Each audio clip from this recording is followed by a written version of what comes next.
After a 30-year freeze, Dr. Grobe felt it was time to reinvestigate these drugs. He headed to the Amazon, where certain psychedelic drugs were never banned. He studied ayahuasca, a hallucinogenic tea used by South American indigenous people.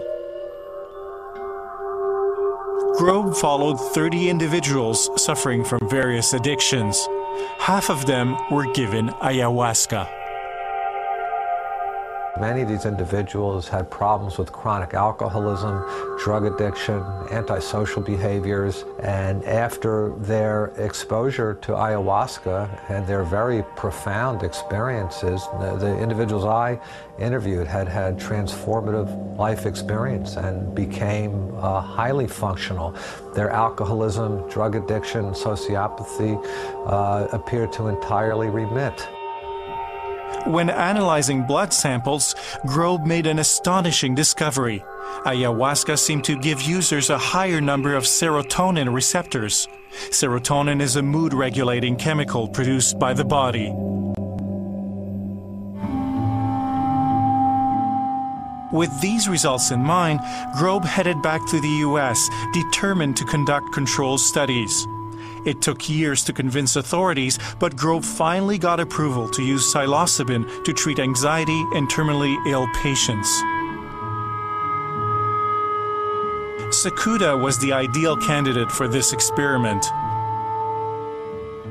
During one session, she took a placebo. During the other session, she took Psilocybin. You first start to notice a little physical difference. You start to feel a little tingling physically, a little different. And then you start to feel maybe emotionally a little different. She did great. She did wonderful.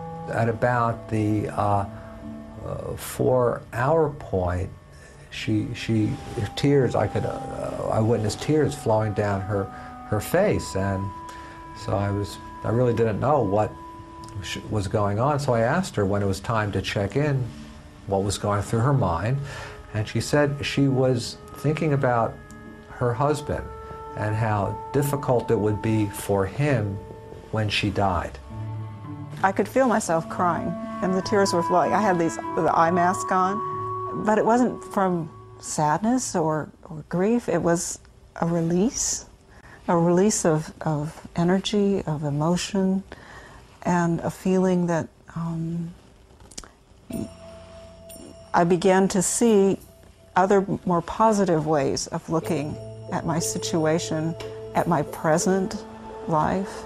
I'm so worried about what's going to happen in 6 months that I'm making myself miserable now. What a waste. I mean, I'm letting fear of the future mess up the present. And that was a real epiphany. I was like, oh, okay, I could change that. After the 6-hour treatment, her husband noticed a remarkable change. She was not in distress to the degree that she had been prior to receiving the medicine. And this didn't just last for a day, it just didn't last for a week. It's been ongoing. It's been continual.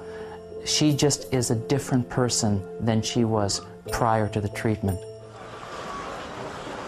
Psychedelic drugs are still controversial, but they are regaining interest in the research community. Last January in Basel, Switzerland, 2,000 people gathered for the 100th birthday of Albert Hofmann, the inventor of LSD. Hofmann still believes his discovery will be useful for medicine. My name is Charlie Grobe. Grobe discussed some of his early results. Other scientists attended, including a team from Harvard studying peyote, psilocybin, and MDMA, better known as ecstasy. They are assessing their effects on depression, post-traumatic stress, and cluster headaches. This field desperately needs more research. It's time we get back to it because we may very well have at our disposal, highly efficacious treatment models, even for individuals who do not respond well to mainstream treatment. A year after her treatment, Sakuda received more bad news. Her cancer has spread, and doctors are giving her 6 months to live. But she says the one dose of psilocybin had a lasting effect on her outlook.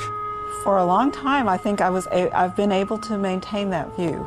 We've done a lot of things in that time. We've traveled. We've done a lot of things socially. We've attended a lot of things. We've just lived a very full and rich life.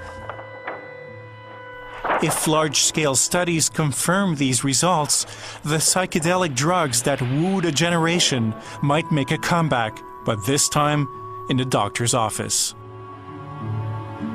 Frédéric Zalac, CBC News, Vancouver. One final note on our story. Pamela Sakuda died in November. She was 59.